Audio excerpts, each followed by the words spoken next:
ആസനത്തിലേക്ക് ഇരിക്കാം.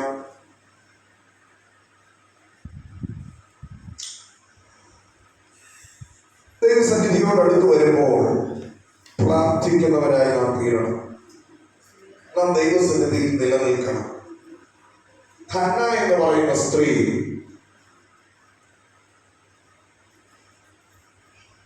തന്റെ ഭർത്താവ് എൽക്കാനയ്ക്ക് അന്നത്തെ കാലത്ത്, ശ്രദ്ധിച്ചു കേൾക്കണേ, ഇനി ഈ പ്രസംഗം കേട്ടിട്ട് പാസ്റ്റർ പറഞ്ഞതുകൊണ്ട് എനിക്കൊന്നുകൂടെ ആകാമെന്നൊന്നും ആരും കരുതരുത്. സ്നേഹത്തോടെ പറയട്ടെ, അന്നത്തെ കാലത്ത് എൽക്കാനയ്ക്ക് 2 ഭാര്യമാരുണ്ടായിരുന്നു. അതിൽ മൂത്തവൾ പെനീനയ്ക്ക് പല മക്കളുണ്ട്. അല്ലെങ്കിൽ ഹന്നയ്ക്ക് മക്കളില്ല. അത് നിമിത്തം പെനീന ഹന്നയെ മുഷിപ്പിച്ചുകൊണ്ടേയിരുന്നു.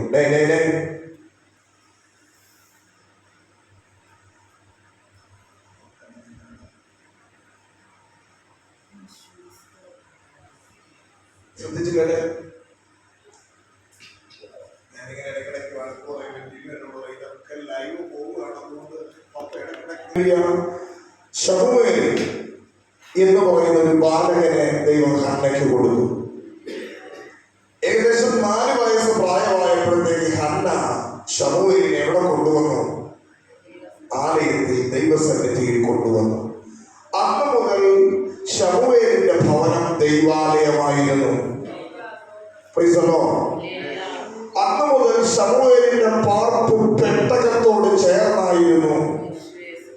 കാലങ്ങൾ ചിലത് കഴിഞ്ഞപ്പോൾ, ഏലി പുരോഹിതന്റെ കാലം കഴിഞ്ഞപ്പോൾ ശമൂവേൽ ഒരു പുരോഹിതനായി മാറ്റപ്പെട്ടു.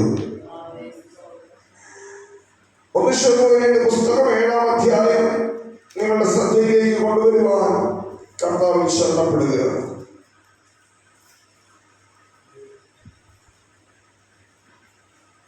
1 ശമൂവേലിന്റെ പുസ്തകം 7-ാം അധ്യായം സഹായിച്ചാൽ നന്നായിരുന്നു.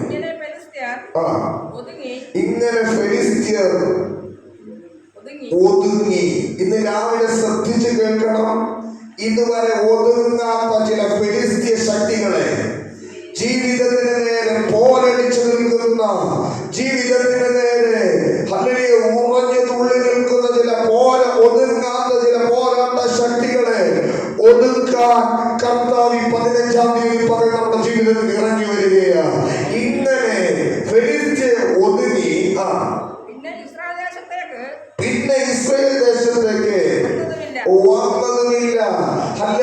ഒരു കാലം ഇസ്രായേൽ ദേശം മുഴുവനും അടക്കി ഭരിച്ചിരുന്ന ഫെലിസ്ത്യ സൈന്യം പിന്നെ ഇസ്രായേൽ ദേശത്തേക്ക് വരാതെ വണ്ണം ഇസ്രായേൽ ദേശത്ത് ഫെലിസ്ത്യരെ ദൈവം ഒതുക്കി കളഞ്ഞു.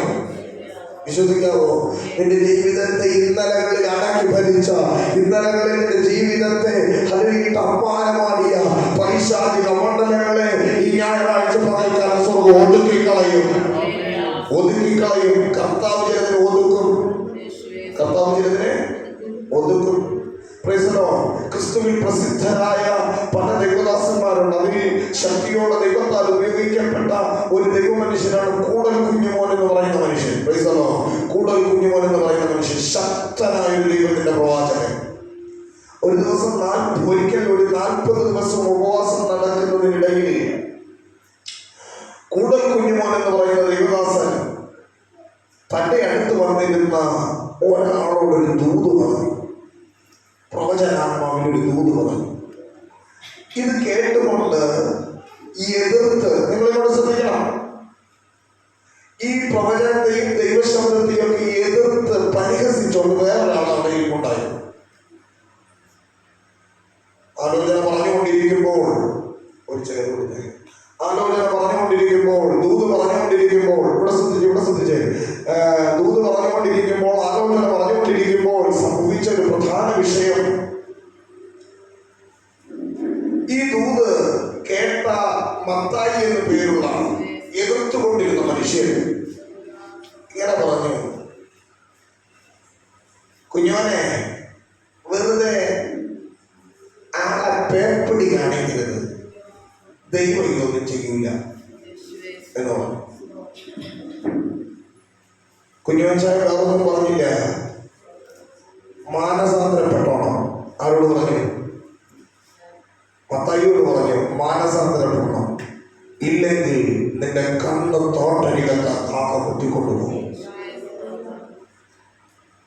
ദൈവത്തെ ഭയപ്പെടണം, ഇല്ലെങ്കിൽ കണ്ണ് തോട്ടടിക്കുന്ന കാക്ക കൊണ്ടുപോകുന്നു. സമയങ്ങൾ മുൻപോട്ട് കടന്നുപോയി. ആ 40 ദിവസത്തെ ഉപവാസം കഴിഞ്ഞ് ദിവസങ്ങൾ മുൻപോട്ട് കടന്നുപോയി, ആഴ്ചകൾ കടന്നുപോയി, മാസങ്ങൾ കടന്നുപോയി. 12 മാസവും കഴിഞ്ഞിട്ട് 1 വർഷമായി. അടുത്ത 40 ദിവസത്തെ ഉപവാസം ആരംഭിച്ചു. അടുത്ത വർഷം 40 ദിവസത്തെ ഉപവാസം വീണ്ടും ആരംഭിച്ചു. അപ്പോൾ ഈ പറഞ്ഞ കൂടൽ കുഞ്ഞുമാന്റെ വീട്ടിലാണ് ഉപവാസം നടക്കുന്നത്, ദേവദാസന്റെ വീട്ടിലാണ് ഉപവാസം നടക്കുന്നത്.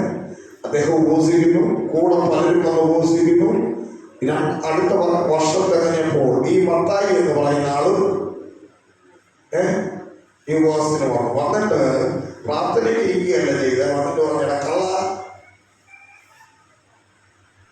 വ്യാജ പ്രവചനങ്ങൾ നടത്തരുത്. നീ പറഞ്ഞില്ലേ എന്റെ കണ്ണ് കാത്തുകൊണ്ടിട്ടുണ്ടോ? കണ്ട 2 കണ്ണുള്ളവരായിട്ട് ഞാനിവിടെ വന്നിരിക്കുകയാണ്. ഈ ദൈവമനുഷ്യനൊന്നും വേണ്ടിയില്ല. രാവിലത്തെ സെഷൻ കഴിഞ്ഞു. മത്തായി എന്ന് പറയുന്ന വ്യക്തി തൻ്റെ വീട്ടിൽ ഒരുപാട് ചക്കയുണ്ട്. ചക്ക ഇതിലൊരു ചക്കയിട്ട് തൊട്ടപ്പുറത്ത് ഒരു 3-4 കിലോമീറ്റർ അപ്പുറം താമസിക്കുന്ന തൻ്റെ മകൾക്ക് കൊണ്ടു കൊടുക്കാൻ വേണ്ടി ചക്കയെടുത്ത് ബസ് സ്റ്റോപ്പിൽ വന്നു. ബസ് വന്നു, ബസ് നിർത്തി. സാധാരണ പ്രൈവറ്റ് ബസ്സിലൊക്കെ ബാക്കിലൂടെയാണ് ആണുങ്ങൾ കയറുന്നത്. പക്ഷെ ഈ മനുഷ്യൻ എന്ത് ചെയ്യുന്നു വെച്ചാൽ ഫ്രണ്ടിലൂടെ കയറി ചക്ക എടുത്ത് സ്റ്റെപ്പിൽ വെച്ചു. അടുത്ത് ഇദ്ദേഹവും കയറി. പക്ഷെ സംഭവിച്ചത് ഇദ്ദേഹം ഉടുത്തിരുന്ന മുണ്ടിന്റെ അറ്റത്തിൽ ഈ മനുഷ്യൻ എന്ത് ചെയ്തു? ചവിട്ടി. പ്രൈവറ്റ് ബസ്സിൽ ഇങ്ങനെ പാറി നടക്കുന്ന ഒരു കിളിയുണ്ട്. സ്തോത്രം. കിളി 2 ബെല്ലടിച്ചു, ബസ് എടുത്തു. മുണ്ടിന്റെ മുകളിൽ ചവിട്ടി ഈ മനുഷ്യൻ മറിഞ്ഞ് താഴെ പോയി.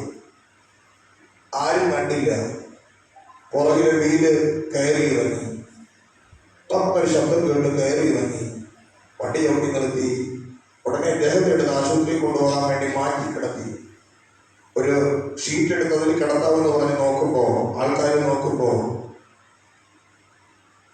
കുറച്ചു മുമ്പ് ദേവദാസനോട് പറഞ്ഞത് എനിക്ക് 2 കണ്ണും ഉണ്ടെന്ന്. നോക്കുമ്പോ അതിലേ പോയൊരു കാക്ക ഈ വണ്ടി കയറിയപ്പോ പുറത്ത് തള്ളി വന്ന കണ്ണ് കൊത്തിക്കൊണ്ടെന്ന് പോയി മരത്തിലിരുന്ന് കണ്ണ് കൊത്തി തിന്നുന്നു. ദൂരെ എവിടെയും സംഭവിച്ചതല്ല, കോട്ടയം ജില്ലയിൽ നടന്ന സംഭവം ഞാൻ പറഞ്ഞു.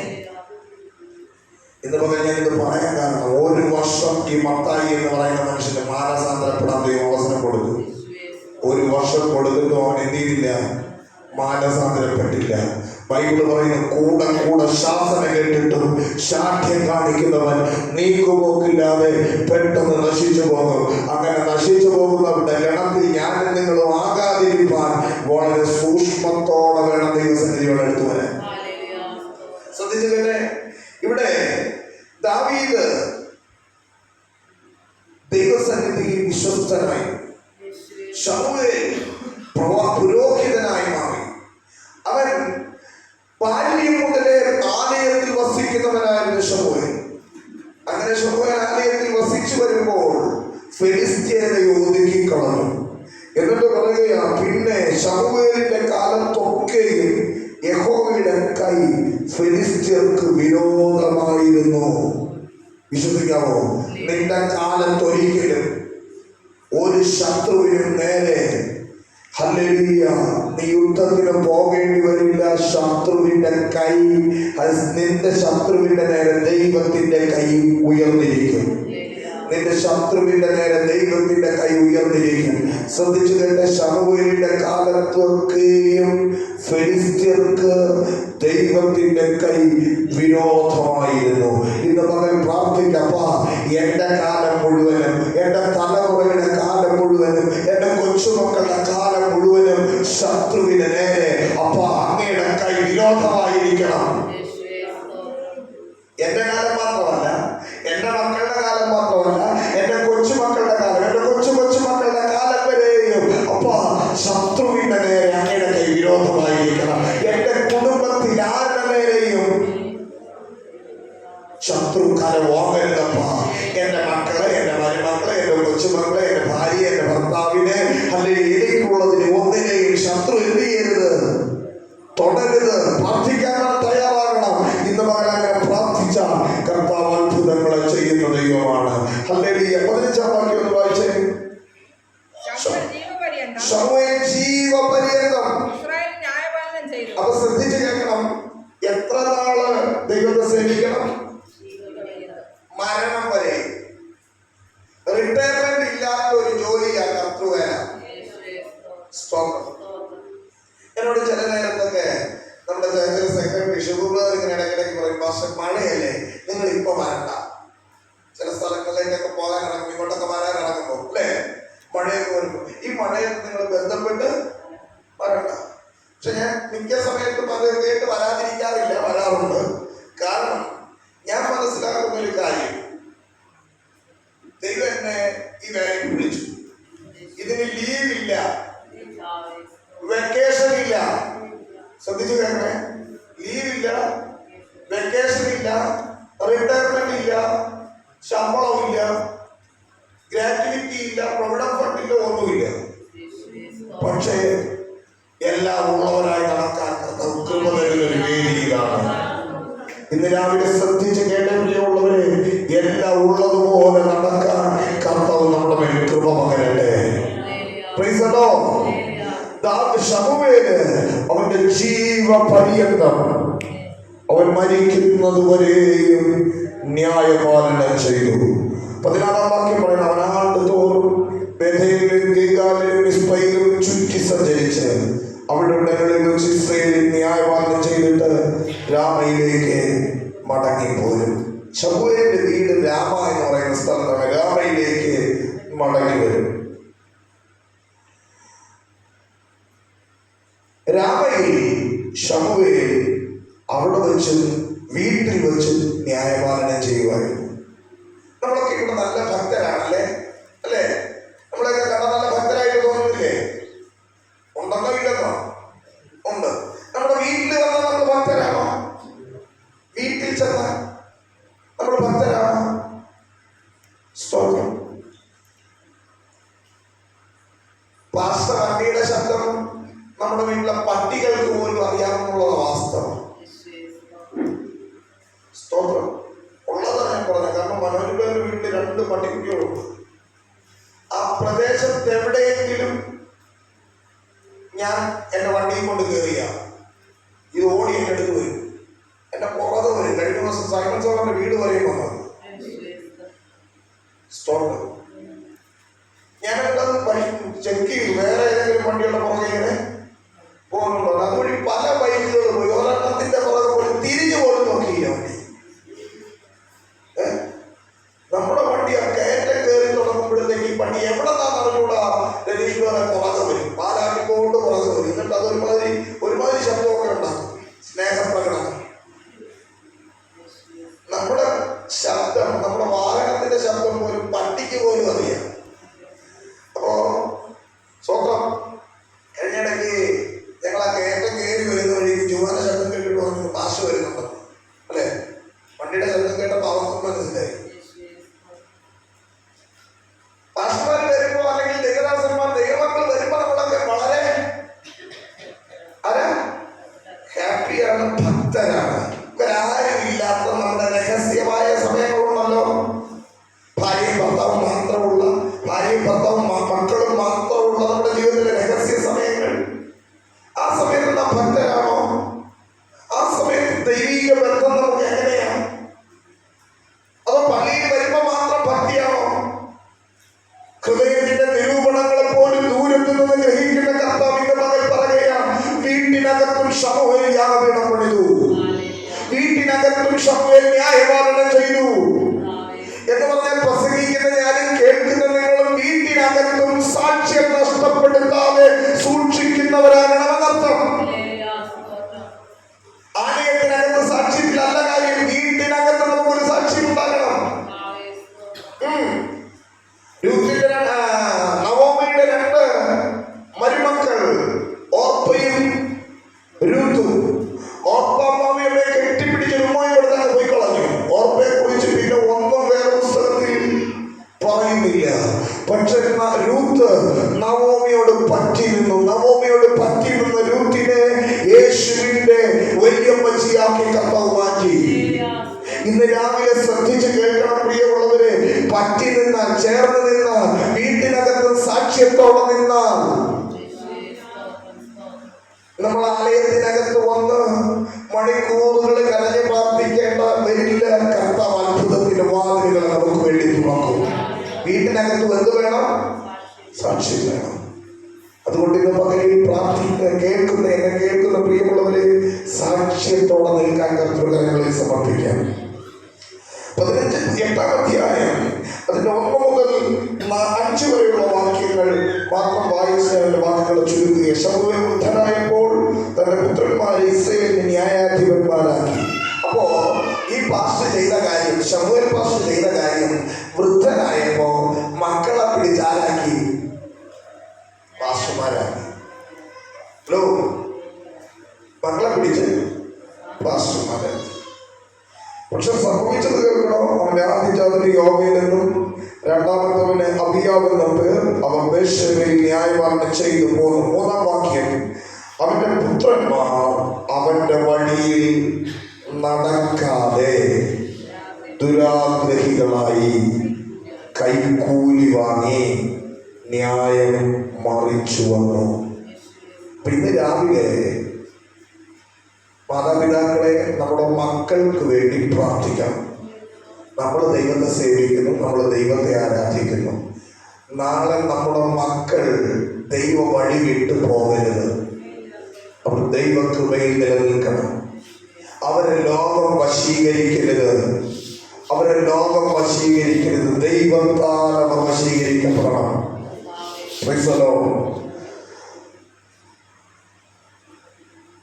ശമൂവേൽ ജീവപര്യന്തം ദൈവത്തിന് വേണ്ടി ശുശ്രൂഷ ചെയ്തവൻ. പക്ഷേ അവന്റെ മക്കൾ ദൈവ വഴി വിട്ടുപോയി. ദൈവത്തെ ആരാധിക്കുന്ന നമ്മുടെ മക്കൾ ദൈവ വഴി വിട്ടുപോകരുത്. അതിനുവേണ്ടി ഈ ദിവസങ്ങളിൽ തലമുറകൾക്ക് വേണ്ടി അധികം പ്രാർത്ഥിക്കാം, അധികം കരയാൻ മാതാപിതാക്കളായ നമുക്ക് തയ്യാറാകാമോ? തലമുറകളെ വശീകരിക്കുന്ന ലോകത്തിന്റെ ഒരു പാപങ്ങളും തലമുറകളെ വശീകരിക്കാതെ ദൈവം അവരെ സൂക്ഷിക്കേണ്ടതിന്, പാപ വഴികളിലേക്ക് തിരിയാതെ തലമുറകളെ ദൈവം സൂക്ഷിക്കേണ്ടതിന്, ഹല്ലേലൂയ പകലിൽ ഹല്ലേലൂയ നമ്മുടെ മുട്ടിഴയുന്ന ആരാധ്യം മുതൽ ഹല്ലേലൂയ മറ്റു കൊച്ചു കുഞ്ഞുങ്ങളെ വരെ, നമ്മുടെ യൗവനക്കാരെ എല്ലാം ഹല്ലേലൂയ പാപത്തൊടാതെ കർത്താവ് സൂക്ഷിക്കേണ്ടതിന് തലമുറകൾക്ക് വേണ്ടി പകൽ പ്രാർത്ഥിക്കാം. എല്ലാ കണ്ണുകളും ദൈവസന്നിധിയിൽ അടയ്ക്കാം. ഒരുമിച്ച് നമുക്ക് ദൈവസന്നിധിയിൽ പ്രാർത്ഥിക്കാം. അപ്പൻ ഹല്ലേലൂയ ജീവപര്യന്തം കർത്താവിനെ സേവിച്ചു, മക്കൾ ദൈവ വഴി വിട്ടുപോയി. നമ്മുടെ കുടുംബത്തിനകത്ത് അങ്ങനെ സംഭവിക്കരുത്. നാം ദൈവത്തെ സേവിക്കുന്നെങ്കിൽ നമ്മുടെ മക്കളും നമ്മുടെ മരുമക്കളും നമ്മുടെ കൊച്ചുമക്കളും എല്ലാം ദൈവത്തെ സേവിക്കുന്നവരാകണം, ദൈവത്തെ സേവിക്കുന്നവരാകണം. ഈ പകൽ കർത്തൃകരങ്ങളിലേക്ക് കർത്താവേ അങ്ങയെ സേവിപ്പാൻ, അങ്ങയെ ആരാധിപ്പാൻ എന്നെ കുടുംബമായി സമർപ്പിക്കുന്നു. ഭക്തൻ പറയേ, ഞാനും എൻ്റെ കുടുംബവും ഞങ്ങളെ യഹോവയെ സേവിക്കും.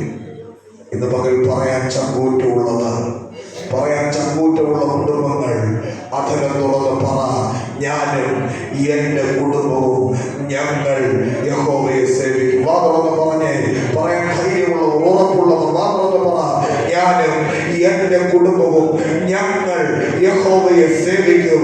ആരും ദൈവത്തെ സേവിച്ചില്ലെങ്കിലും, ആരും ദൈവത്തെ ആരാധിച്ചില്ലെങ്കിലും, ഞാനും എൻ്റെ കുടുംബവും ഞങ്ങൾ യഹോവയെ സേവിക്കും. നല്ല കർത്താവേ, ഈ ജനത്തിനായി സ്തോത്രം ചെയ്യുന്നു.